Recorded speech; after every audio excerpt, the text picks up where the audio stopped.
Good day and welcome to the lecture on national elections, the role of the police. I'm your presenter, Kenneth Ken, Deputy Superintendent of Police, Attorney at Law. Now, the aim of this presentation is to improve frontline police officers' knowledge of relevant provisions of various laws by strengthening the understanding of their role during the election period. The objectives are, at the end of this presentation, participants should be able to 1. Explain the relevant parts of the laws and policies that guide police action before, during, and after the polls. 2. Control crowds, meetings, marches, and motorcades leading up to the elections. We have struck number 3 from the objectives since nomination day proceedings have already gone. 4. Maintain order on election day. 5. Secure voters, non-voters, and ballots on election day before, during, and after the polls. 6. Display confidence and professionalism in the execution of their duties before, during, and after the polls. The format of this presentation is that the presentation, which was pre-recorded, and as such, participants will not be able to ask questions until the end of the presentation. So if you have a question, please note the slide number, which is on the bottom right-hand corner of the slide, so that the presenter can go to that slide to provide clarification if necessary. The reference material which we will be using throughout this presentation are the Representation of People Act, Public Order Act, Noise Abatement Act, Firearm Act, Offensive Weapon Prohibition Act, Spirit License Act, Disaster Preparedness and Emergency Management Act,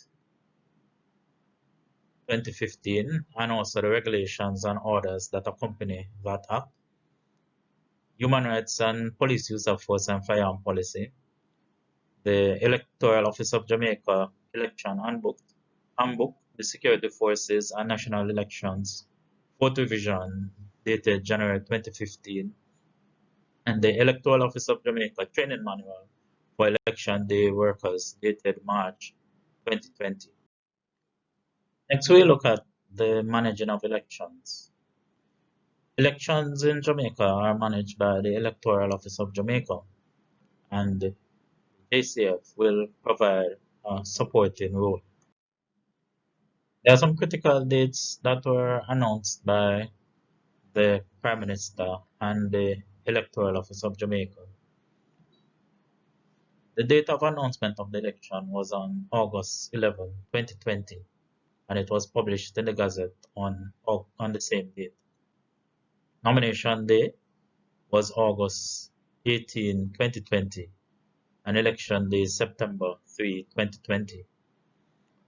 According to the Representation of People Act, Section 21.1 and 21.1.1a, nomination day shall be at least 5 days after the date of announcement, but no more than 7 days after the date that it is published in the Gazette. Section 21.1 of the Representation of People Act says that election day shall be between 16 to 23 days after nomination day. It is to be noted that the Electoral Office of Jamaica announced that election day workers, to include the police, will vote on August 31st, 2020.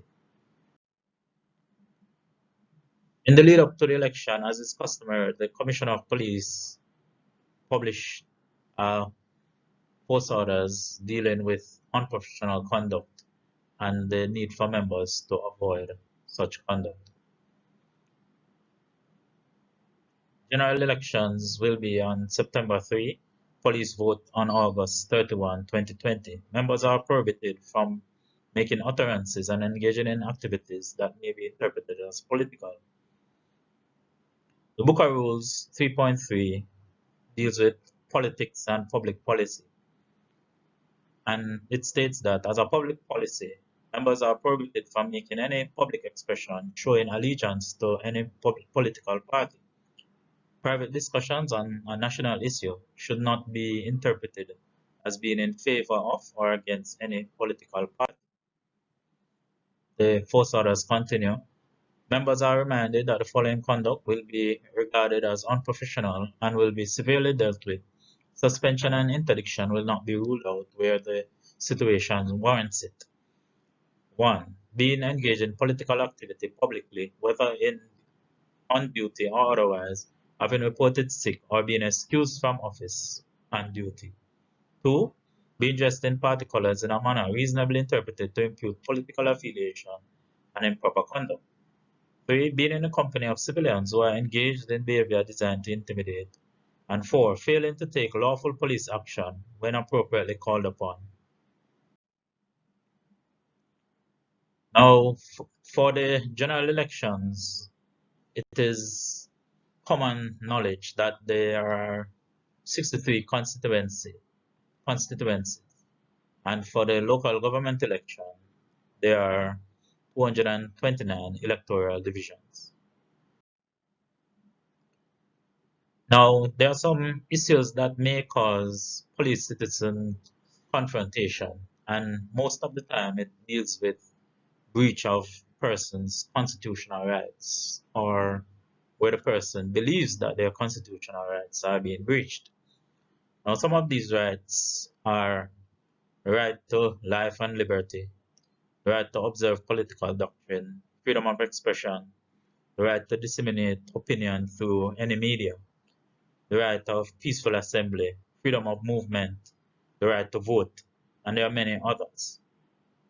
Now, the Constitution has a clause in it at paragraph 13.2, which is a limitation clause, which basically states that whenever the all the rights that are found in the Constitution can be taken away from the person as long as it is demonstrably justified in a free and democratic society. What that means, in essence, is that even though you have a right to exercise, for example, your political doctrine, if when exercising your political doctrine, you infringe on the rights of someone else, say you affect someone's right to peaceful assembly or someone else's right to movement, then the police can step in and correct that breach that you have committed against someone else's rights. So in a sense, you might be seen as you might take it that your right to observe political doctrine is being infringed, but the police is just safeguarding the rights of other persons. There are some JCF policies as well that are relevant to this period. So the JCF Human Rights and Police Use of Force and Firearm Policy at Part 6 says that as far as possible, you should apply non-violent means to deal with a situation. Now that doesn't mean that you have to wait until you're actually harmed or injured before you take action to deal with a situation. But what the policy says is that as far as possible. So you should look at the use of force continuum and see which level of force is ideal to deal with that particular situation. The second bullet point is that the JCF personnel, we are placed in a situation where we might be asked to make a split-second decision on a situation, whether or not to use force. And at the end of our decision, we are left to the mercies of the court to determine whether or not our actions were correct. Sometimes the court and judge and jury deliberate for years to determine whether or not your decision that you made in a split second was correct. Third bullet, the right to self-defense. There's nothing in the policy or in law that requires a police officer to be actually physically armed before they resort to defending themselves. So you should not sit and wait until someone actually hits you or hurts you before you defend yourself. As long as your life is in imminent danger, you can act to defend yourself. You also have an obligation to protect others. So you as a police cannot just run away and hide if there is something happening that affects the public. By law, you have an obligation to protect the public, which is a part of the reason why you're employed and enlisted to be a member of the JCF. You also have a duty to obey lawful orders, and this is very purposefully worded like that, lawful orders, because the force in the JCF, you are not obliged to obey unlawful orders. So you must first know what is lawful.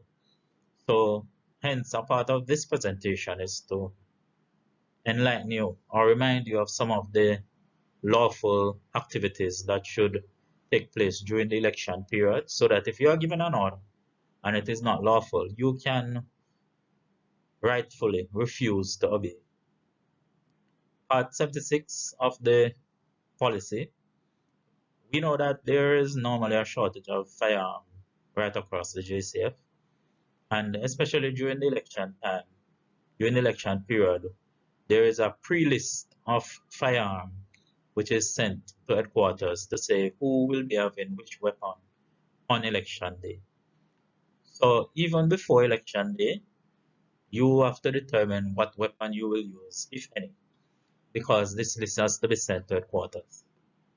So when there's a shortage, the Part 76 of the policy gives the commanding officer authority to authorize the carrying of private licensed firearm by members of the JCF. So if you have your firearm license and there's a shortage, then you can apply and seek permission to carry it on duty. And that firearm will be sent up on the list of firearms which will be authorized to be used on the day. The term use of firearm is dealt with in part 100 of the policy. So it says that whenever the firearm is pointed at, fired at, or if you actually shoot someone, then the firearm is defined as used. In addition to the firearm being used according to the policy, there are other occasions which you must report whenever the firearm is operationally drawn. So if you touch the firearm to intimidate someone while you're in the course of your duty, you should report it, because what we don't want is that later on the person says that you actually pull the firearm or fire the firearm at them, and we check the records and we see no evidence of that, where you actually said that you held on to the firearm to intimidate the person, or you pulled the firearm from your holster but you did not fire it. So even if you did not point it at the person, you did not fire it, or you did not shoot the person, you have a reporting responsibility to your supervisor. The police public interaction policy, which is found in Force Orders 3337, is also useful as it gives a guide as to how you are to communicate with the public generally. Policy on diversity. During the election period, we are to be mindful of what is defined as the diverse group. And if you look at the policy, it says that a part of the definition of diverse group is that as long as there's a crime which is politically motivated, then if you look at Force Order 3318 as well, which is the violence attribution assessment policy at number 9, it says that hate crimes are to be treated in a particular way as well. So the same protocol that we use if the person was homosexual or a member of that group, then we would use the same protocol if the crime is politically motivated, because all these are known as hate crime. There are some key terms that you need to know going into the presentation. Now, the term daylight. according to the Public Order Act, is a period between 5 a.m. to 6 p.m. The term night is defined as a period 6 p.m. to 5 a.m. Now, these periods are particularly important whenever we look at marches, especially marches. An offensive weapon includes any firearm as defined by the Firearm Act, any stick, rod, bar, or similar implement, or any stone, brick, or other missile, whether similar to the foregoing or not, or any catapult or similar implement, unless it is proved to the satisfaction of the court that it was not used or intended to be used by the person charged. What this means is that there is what we call in law a reverse burden.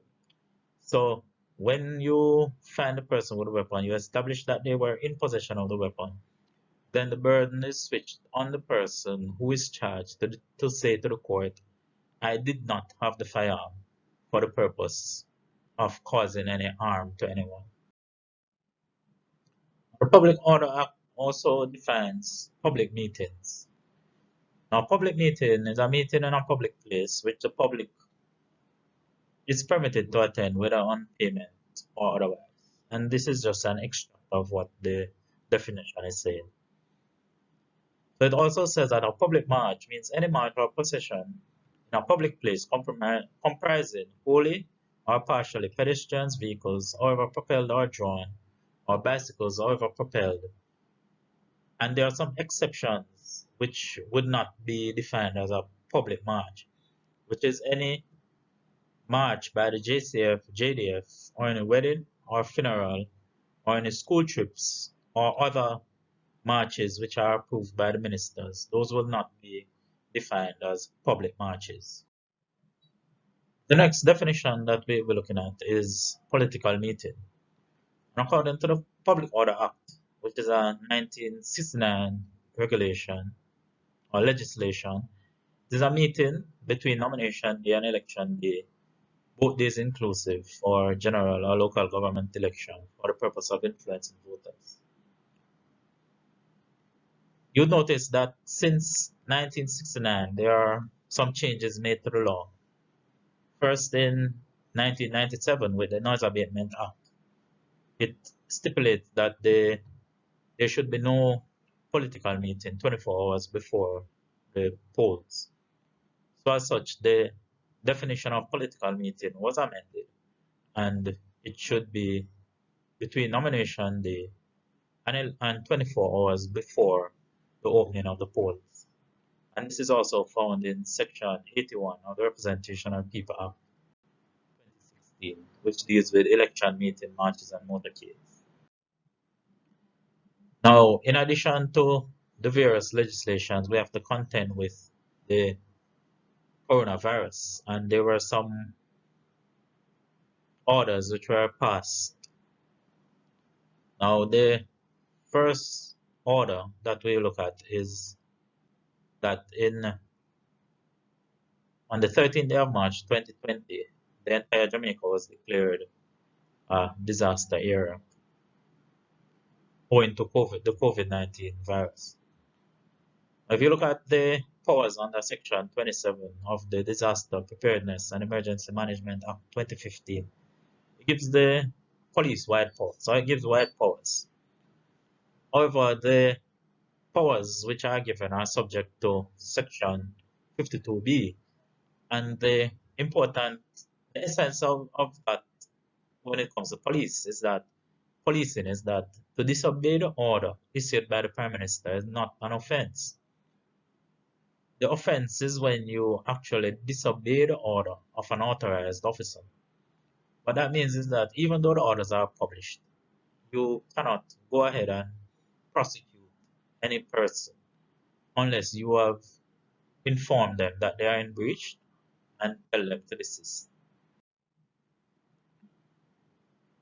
The most recent measure which was published was the measure number 11, which covers the period August 1 to September 30.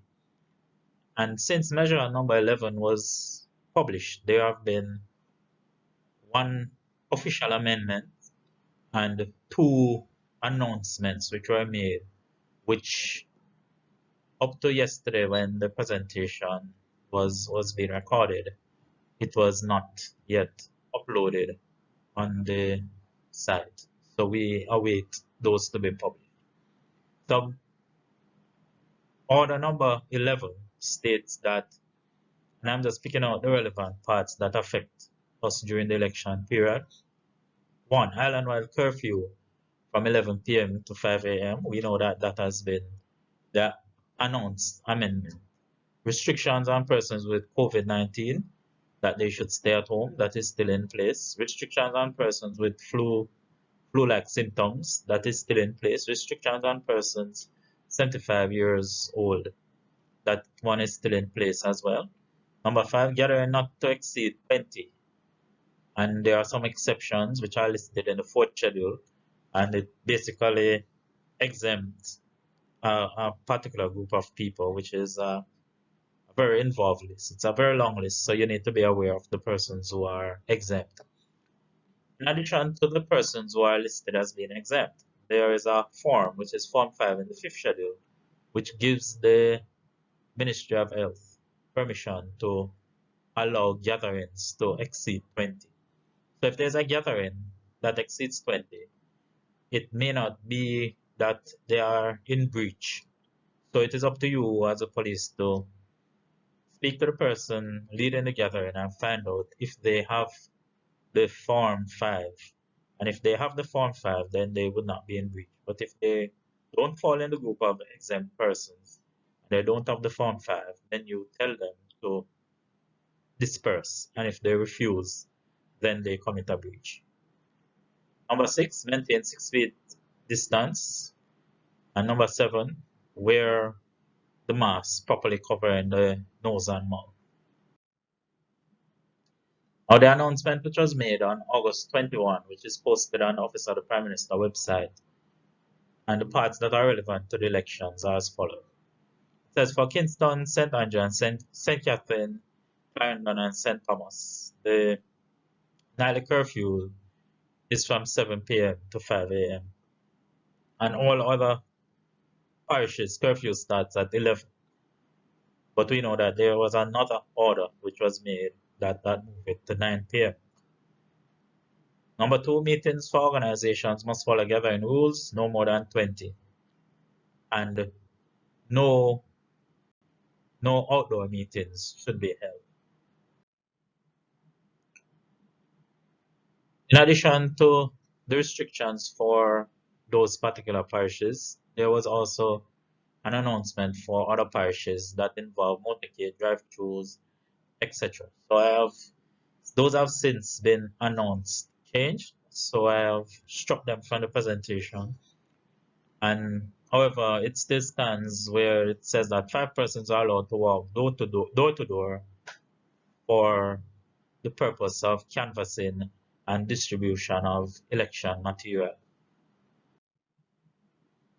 Now, the announcements which were made on August 24 relevant to the elections are that for Kingston, St. Andrew, St. Catherine, Clarendon, nightly curfews is from 7 p.m. to 5 a.m. On all our other parishes, the curfew starts at 9.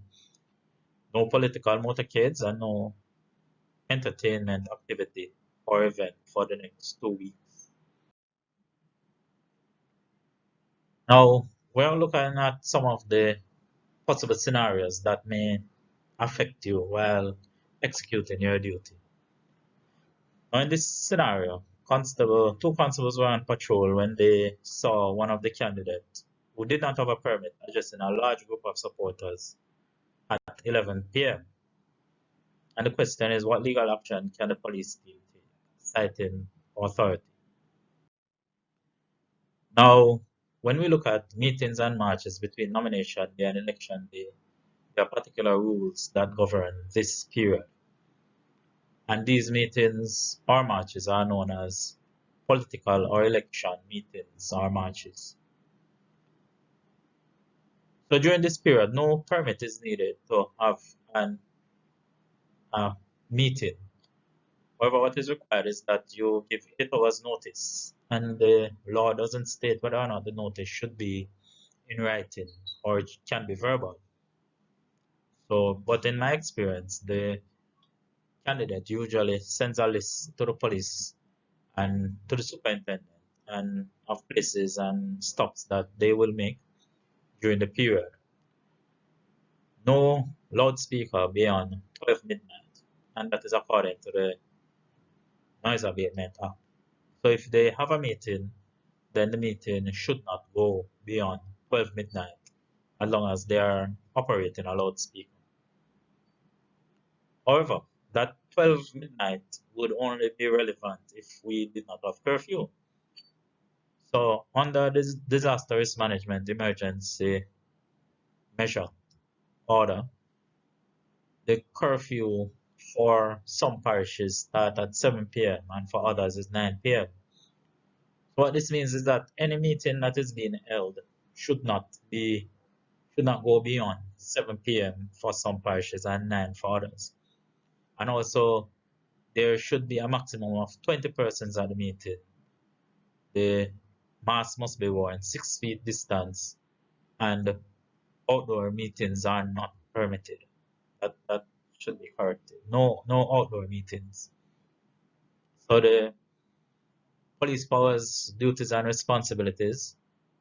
So the constable may lay the information before justice of the peace to who may summon the offender to attend court. And that power is found in section 2 of the Justice of the Peace Jurisdiction Act. Also, the constable may arrest without warrant under section 15 of the Constabulary Force Act.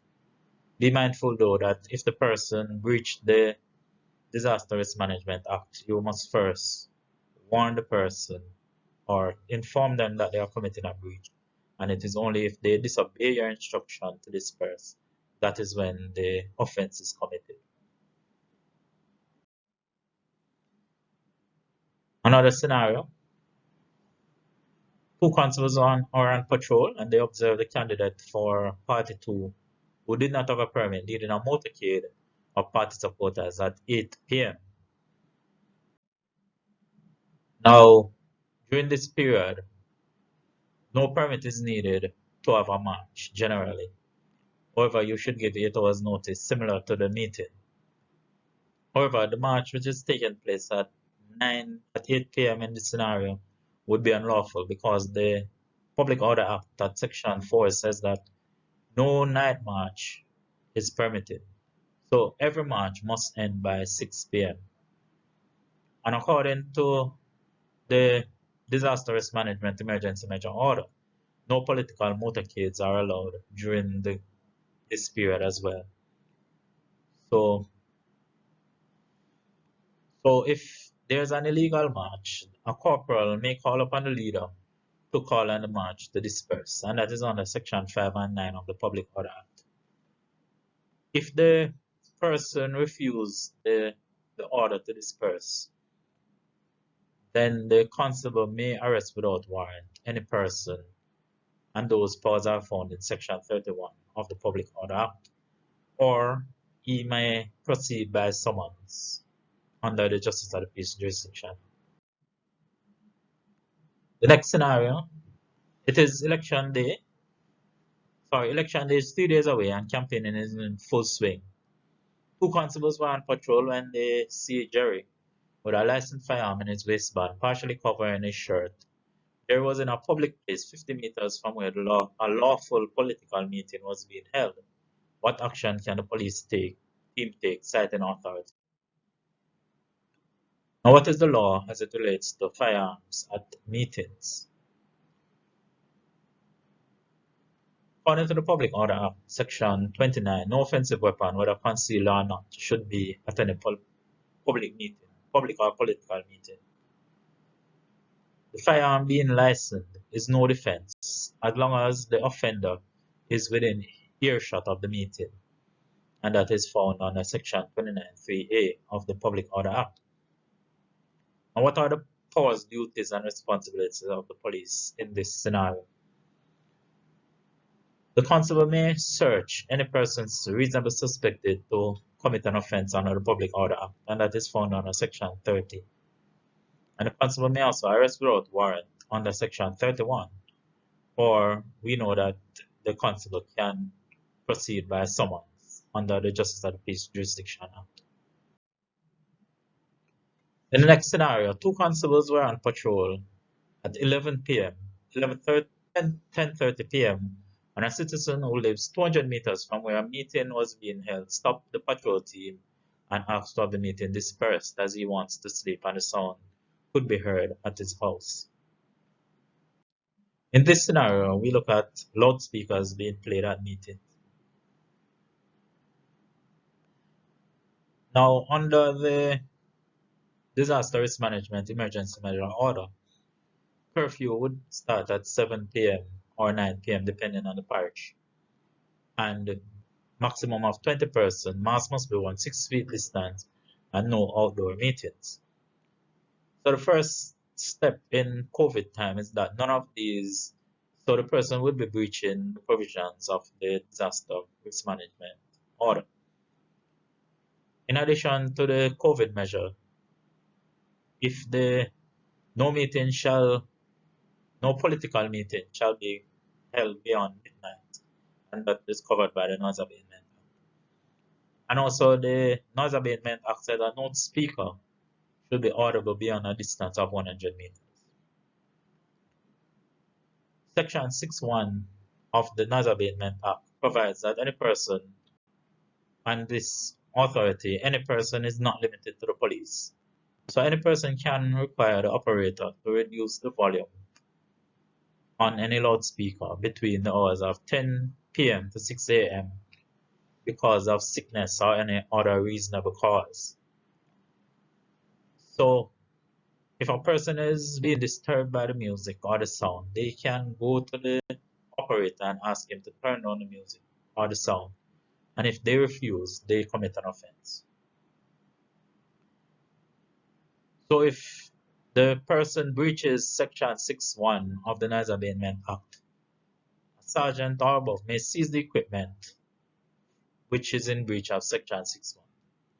Also, the constable may arrest without warrant under Section 15 of the Constabulary Force Act, or he may proceed by summons. There are some considerations for election day that all police officers need to be aware of. One, barracks are usually confined 24 hours before the opening of the polls. And barracks being confined does not necessarily mean that you will be provided with meals during that period. So it's an extraordinary period, so you are to be prepared and have your meals taken care of in case there are no provisions in your division. 2, be early for duty in working dress. Denim is not usually permitted on election day. Now, I put 5 a.m. as early. However, depending on how far you're going, you might need to be at work before that. Because the requirement for us is that all polling stations should be manned by 6 p.m. So if you are the driver for the day, you obviously cannot reach for 5 a.m. if you are the persons dropping off people, because the persons would need to be at the location for 5, and then you would be required to transport them to wherever they are going.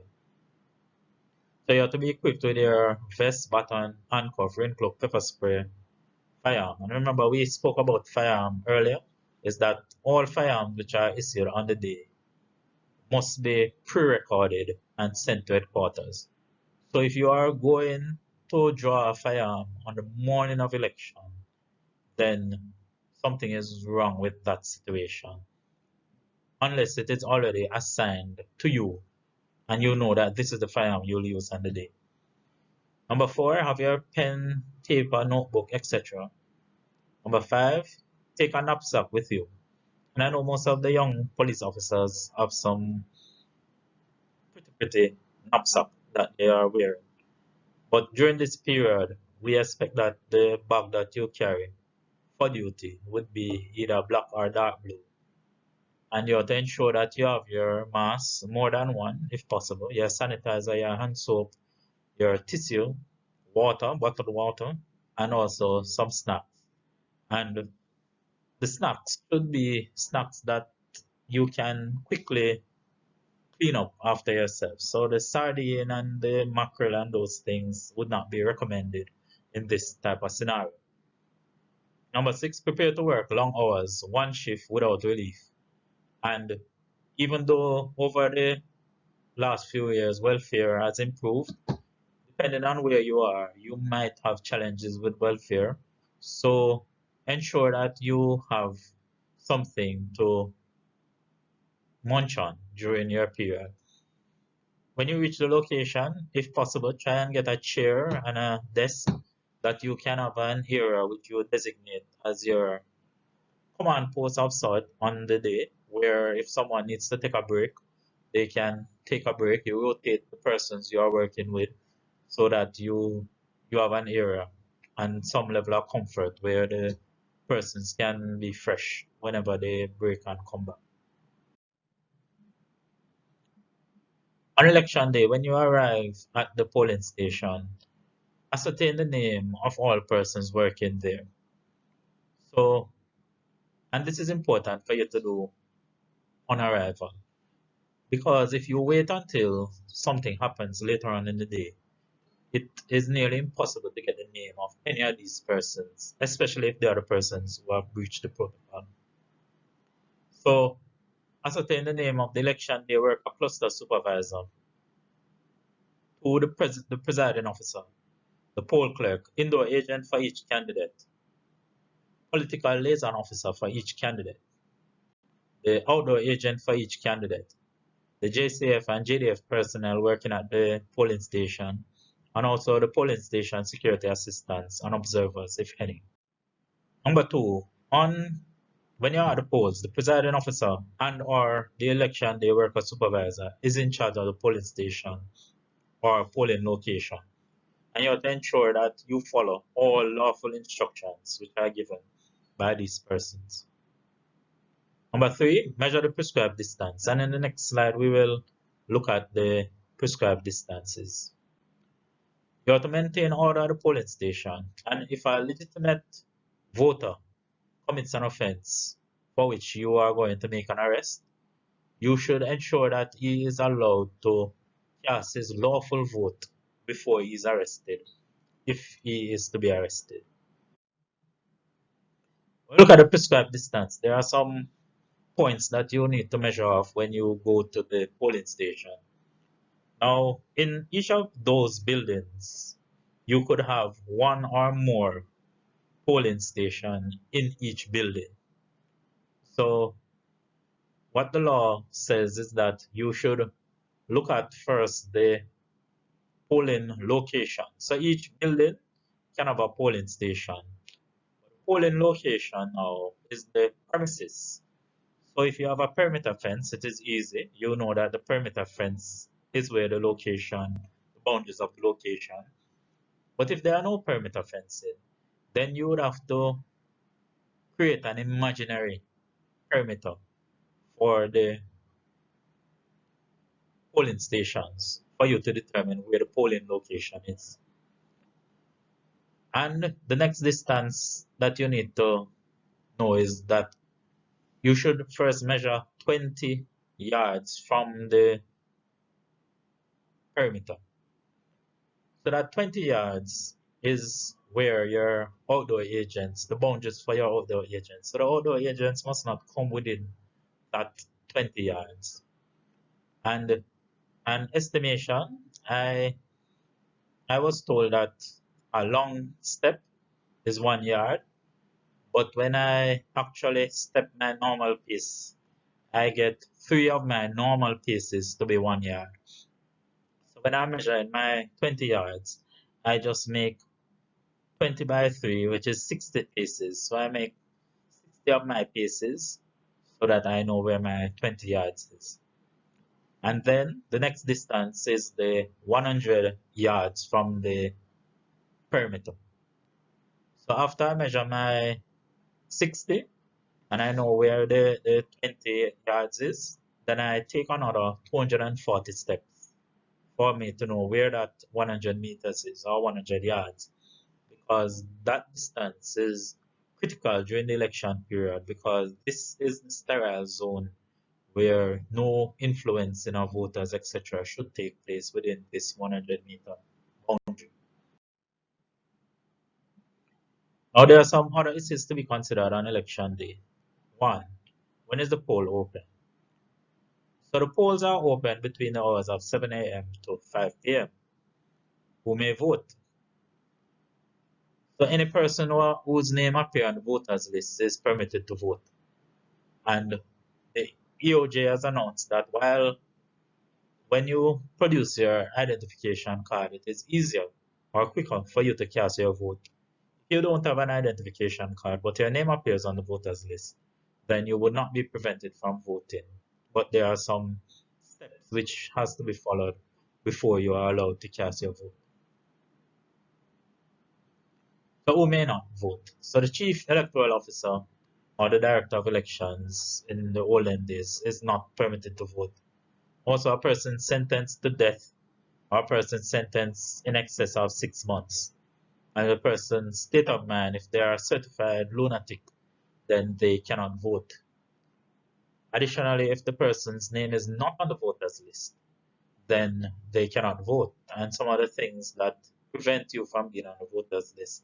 If you are not a citizen of the Commonwealth or because you are under the age of 18, then you would not be permitted to vote. There's also a consideration with persons who are in custody who have not been convicted but may want to vote. Now, the policy states that there are some special circumstances under which the persons in custody may be permitted to leave the cell for special occasions, such as the reading of the will, etc. However, this can be challenging, and this is especially for commanding officers, consideration, admin officers, is that if you have many persons in your cell and say the prisoner is the detainee has his vote in St. Thomas and you have him in custody in St. James, then that may cause some logistical nightmare for you. Also, you might say, well, allow the people who are near to vote. If you allow the people who are near to vote and you restrict the persons who are far from voting, then there may be some perceived bias in terms of who you allow to vote versus who you don't allow to vote. So that is a decision ultimately for the commanding officers. But based on my experience, I have never seen any prisoner or detainee taken out of cell for the purpose of voting. Because ultimately, all the resources of the police on that day will be geared towards the manning of polling station. And to have police escorting detainees to vote all over will be a challenging feat. And as such, I doubt that commanding officers will take that route. Procedures before and at the polls. Now, before the polls open, Section 42 of the Representation of People Act says that the agent or an elector or any elector may inspect and count the ballot papers 15 minutes before the polls open. So the elector and the agents can say, all right, 100 ballots came to this polling station. So that at the end of the proceedings, they can say 100 came and how much were accounted for at the end of the day.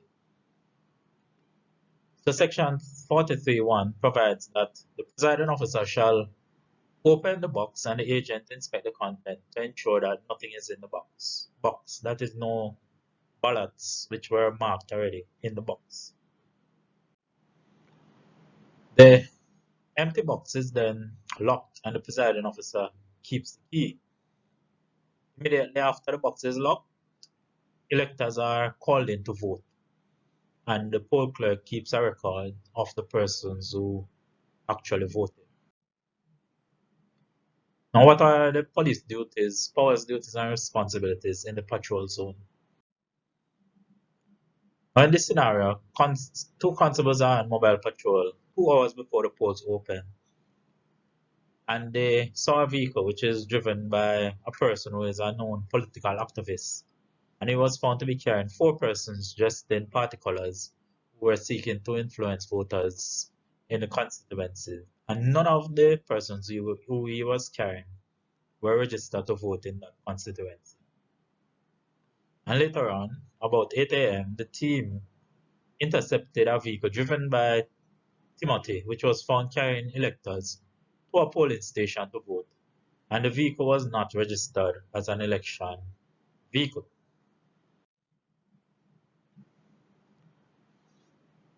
Now, Section 76 of the Representation of People Act provides that non-voters are not to be transported to influence voters 3 hours before polls open to 1 hour after the polls close, and that is found in the Representation of People Act. Since 2011, there is no requirement for election vehicles to be registered, and as such, the person traveling in the vehicle which is not registered is not an offense. The powers, duties, and responsibilities of the police. Section 76(1) of the Representation of People Act provides that any constable may stop any vehicle and question the driver and passengers of such vehicle if he suspects that the person is contravening Section 75. If there's a breach of Section 75, the constable may cause the driver to drive the vehicle to the station, and the law doesn't give the police any power to wreck the vehicle or to cause the vehicle to be towed. What is required is that you cause the driver to drive it, and if the driver refuses or disobeys, the driver commits an additional offense. Once the vehicle is taken to the station, it is detained at the station, and it specifically did not say taken to a pound either, so you have to be careful of that. So it should be taken to the police station, and it is detained there until 1 hour after the poll close, or until the driver gives reasonable explanation why he was carrying these persons, and it was not deemed to be for the purpose of influencing voters. On election day, there are some amendments or different protocols that govern spirit license premises on election day.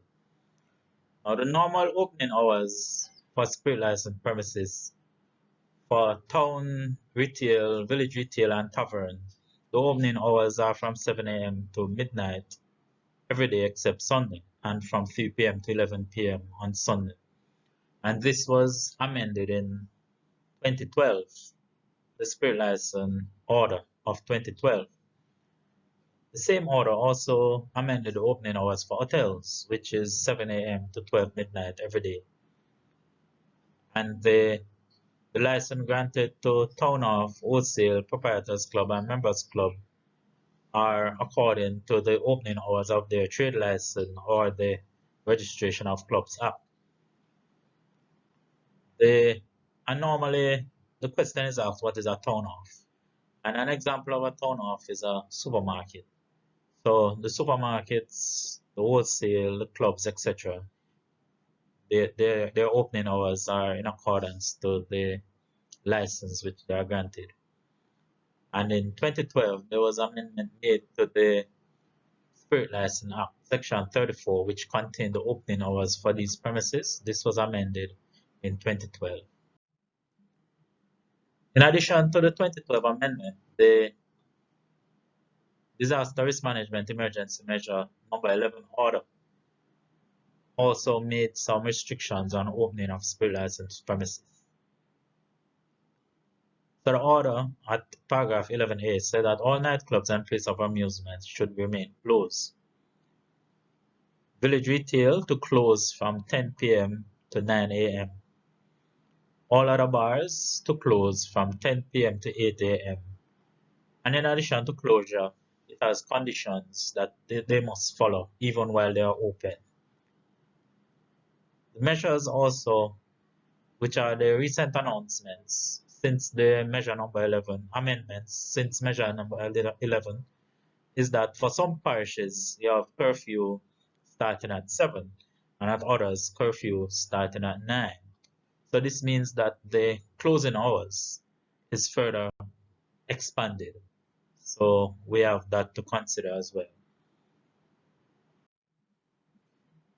So on election day, the general law is that under the Representation of People Act is that the tavern, town retail, and village retail should be closed between 6 a.m. and 11 p.m., which is 1 hour before the polls open to 6 hours after the polls close.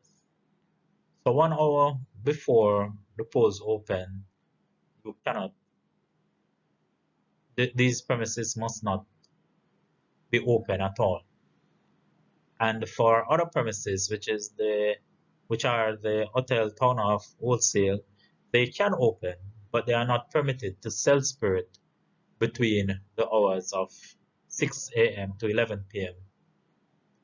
So that means that all the premises, because the townhouse, wholesale, clubs, etc., would be closed by 7 p.m. or 11 p.m.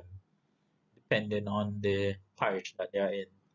And also the town retail, village retail, and tavern, you would have a cutoff time long before that. So in a sense, the law provides then that there shall be no opening of the tavern, town retail, or village retail on election day at all, based on the restrictions. And for the others, there should be no spirits sold on that day. So the powers, duties, and responsibilities of the police.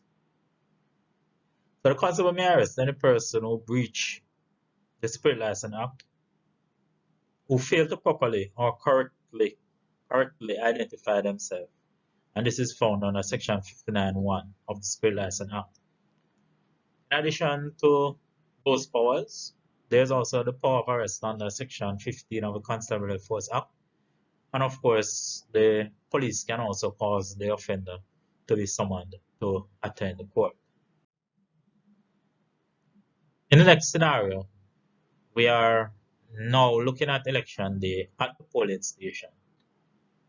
So you're at the polling station and you observe 12 persons 25 meters away. They are gathered for 10 minutes and speaking to the outdoor agents for party 1.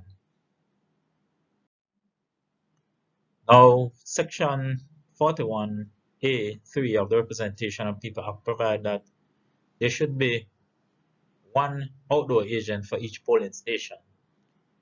And the Act provides a form 15A, which will be signed by the candidate to say that this person is the outdoor agent assigned for which polling station. So if you have a polling location where you have 5 polling stations, you might have a situation where you have 5 outdoor agents for each party. So you might have 5 dressed in one color, 5 dressed in another color, and this may seem to be a gathering. So what is important, you need to know exactly how many polling stations are at the location that you're working, so that you know how many outdoor agents should be there, because it's one outdoor agent for each polling station. Additionally, you might have a creature which is known as a political liaison officer, which is a person who is known on the street as a cluster supervisor. So the cluster supervisor is also permitted within that space on election day.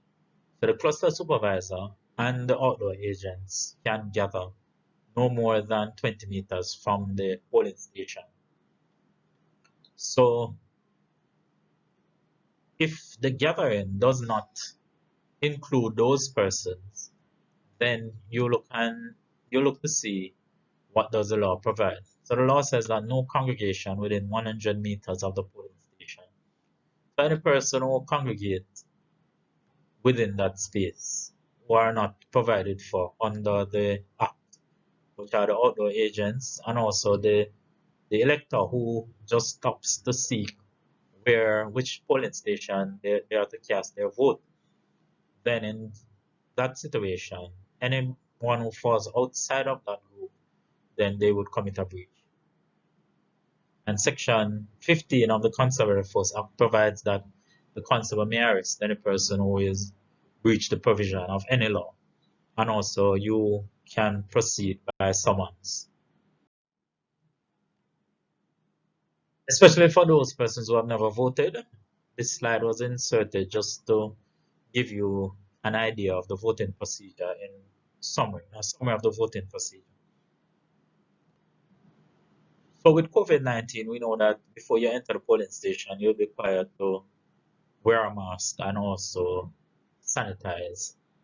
So you would sanitize, get temperature checked, and also when you go in the polling station, the presiding officer may require to remove your mask so that you can be properly identified.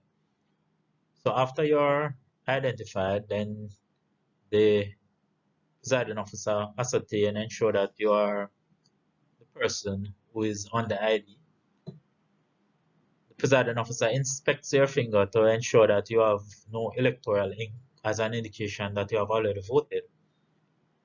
The fingerprint is usually taken or an oath is taken. The presiding officer puts a mark on the ballot and delivers it to the elector and instruct the elector of the possible places to affix his or her mark with a black lead pencil. After the elector has put the mark on the ballot, it is returned to the presiding officer folded.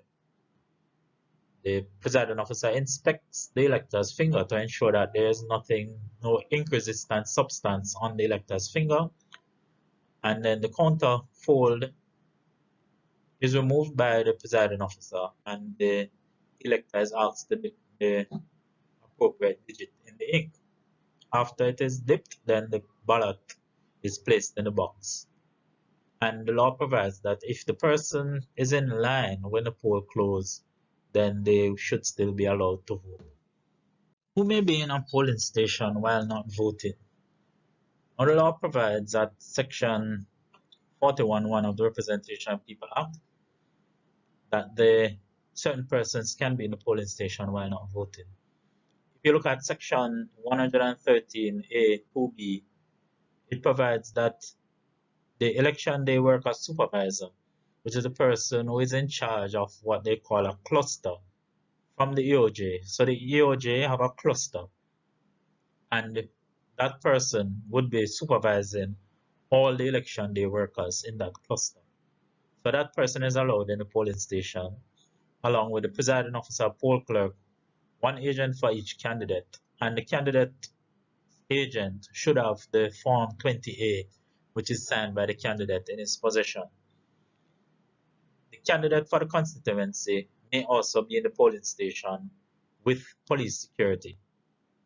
Now, the candidate can enter the location, the polling location, with 5 persons, which includes his security personnel. So if the candidate comes with more than 5 persons, the 6th person and above would have to remain outside of the polling location because there's only 5 persons is permitted to enter with. In addition, the candidate can go in the polling station with his police security, and he's not permitted to go in with any civilian person unless that civilian person is going in to vote. He's registered to vote there. There's also a 5-minute restriction on the candidate and his agent being in the polling station at the same time, 5 consecutive minutes. So if the candidate wishes to remain in the polling station for more than 5 consecutive minutes, with the agent would then have to leave. The EOJ may also appoint observers to permit observers to watch the proceedings, and there should be a maximum of 4 observers at each polling location, not polling station. So if you have a premises which has several polling stations, there should be no more than 4 observers. The political liaison officer, which is the cluster supervisor, that represents a political party. Now, according to the EOJ manual dated March 2020, they are permitting the political liaison officer to visit the polling station, but it is a maximum of 3 visits, and each visit should be a maximum of 3 minutes, and they must be escorted by the election day worker supervisor, which is listed at number 1 on this slide. Number 8, messengers are permitted to be in the polling station as well. And the messengers are not runners for the party. It is the EOJ messenger. And these persons are appointed to assist the returning officer in transporting the ballot boxes to the counting center when the polls close. So these persons are appointed by the returning officer. Now you're on duty at the polling station on election day when someone enters the polling station wearing a red or green t-shirt and you are not certain how to treat with that situation. The second scenario, about 8:11 a.m., person enters the polling location wearing a cap with one of these symbols. Are they in breach? If an outdoor agent asks an elector who he or she will be voting for, is that a breach? Or if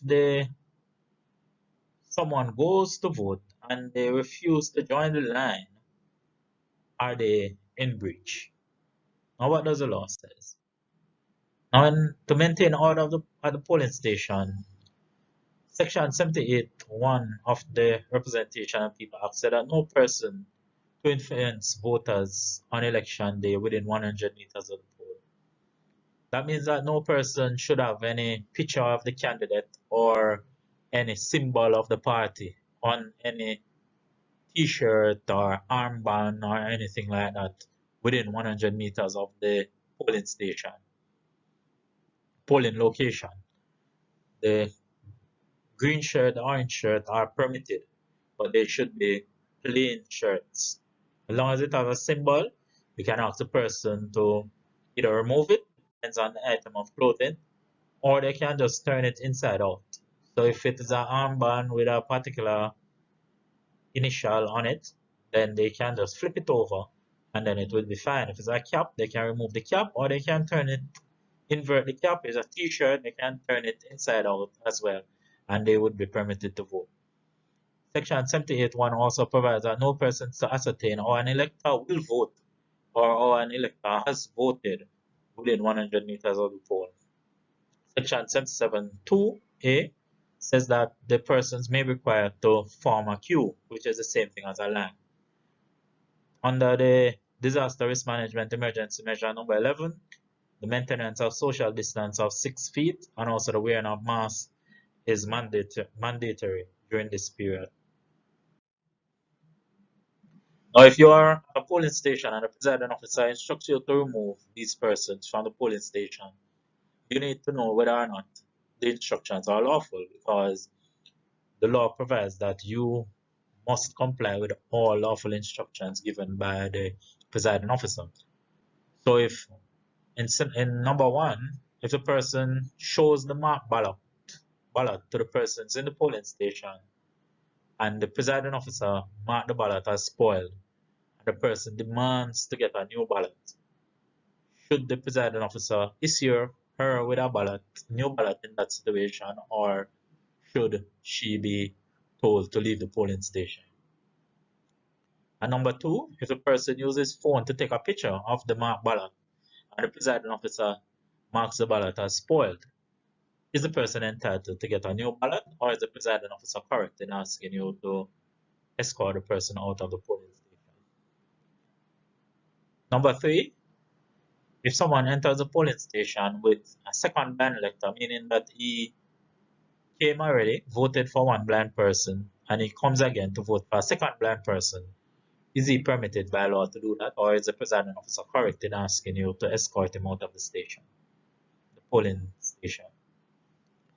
Foot 1, If the person, after marking their ballot, refuses to dip their finger in the ink, is the presiding officer lawful in asking you to remove that person from the polling station?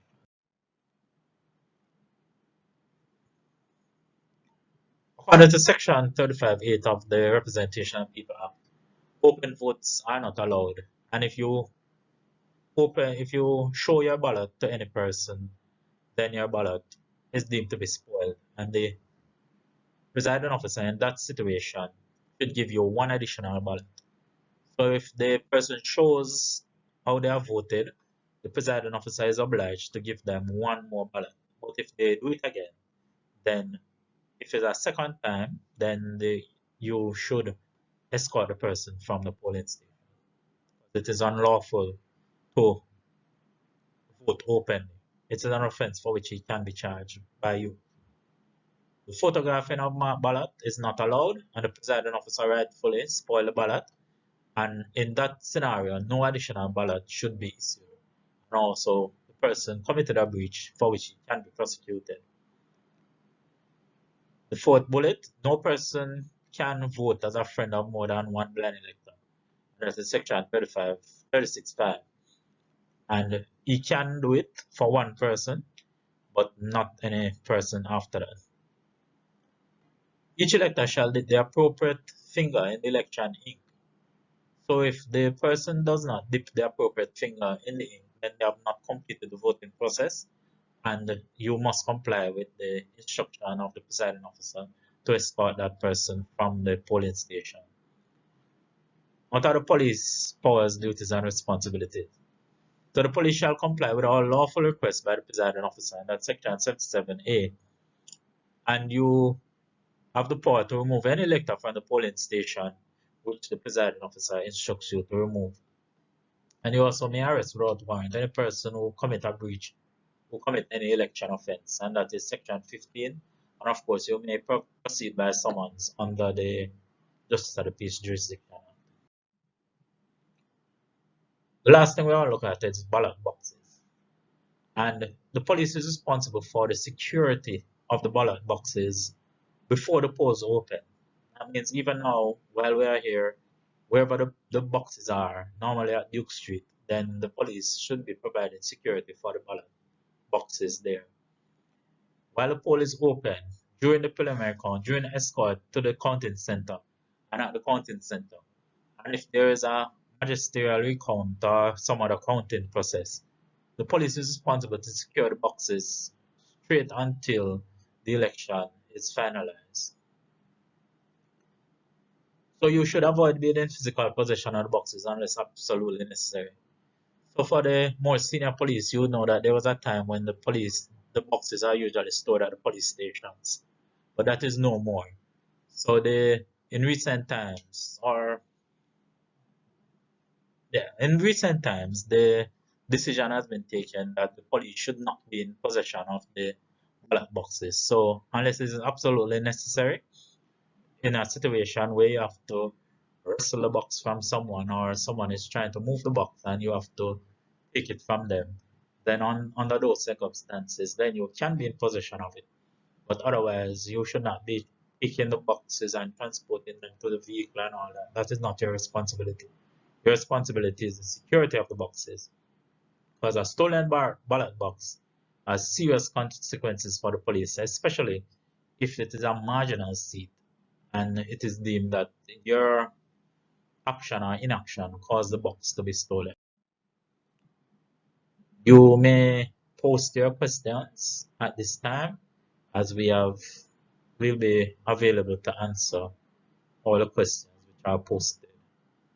Thank you very much.